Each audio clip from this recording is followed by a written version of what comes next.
Suppose you have a sketch fx equals to 5 minus x. Now if we want to plot this, these are all the values of x, and once we put the value of x, we get the corresponding value of y. That means if you put minus 3 here, 5 minus minus 3 is 5 plus 3, which is 8, and on you put all of the values. You get something like this. That means for minus 3 you put a dot 8, minus 2 7, minus 1 6, and on, and once you join that you'll find some sort of a picture. So this is a plotting.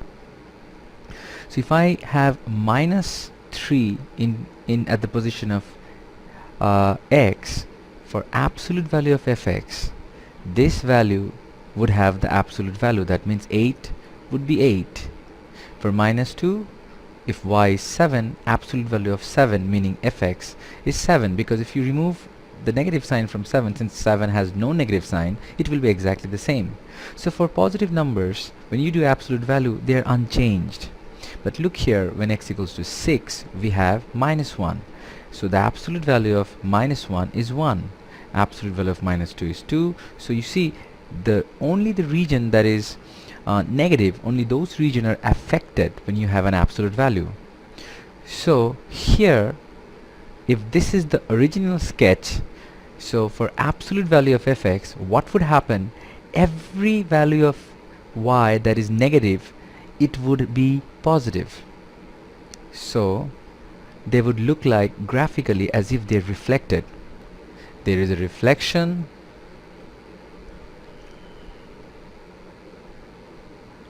on the x-axis. That's what it means graphically. Let's do an example. We have y equals to fx given. We have to do first transformation, y equals to absolute value of fx. So absolute value of fx means you take below the x-axis, since the negative y is going to become the positive y, so you take anything below the x-axis and reflect it above the x-axis. Now one thing you have to remember, while reflecting, it has to be as if it has been reflected. You cannot just draw and change the shape. The shape is very important, and especially here it has to be pointed, because you're breaking this and you're just putting it upwards. So this sketch is going to be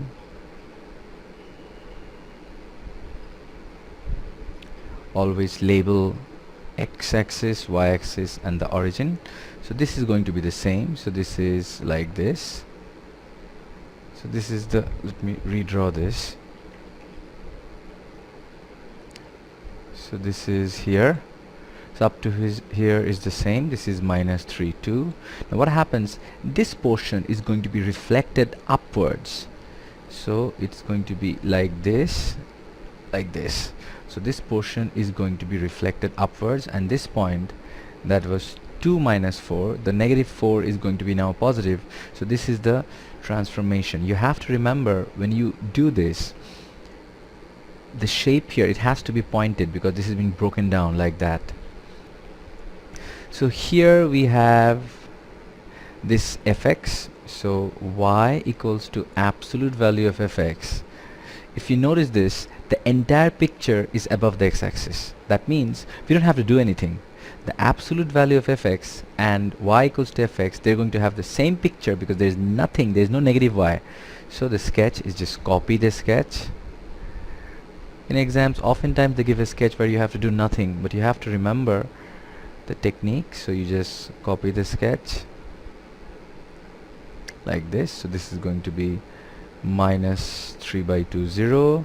This is going to be 0 4, and this is going to be 3 6. You have to do nothing at all.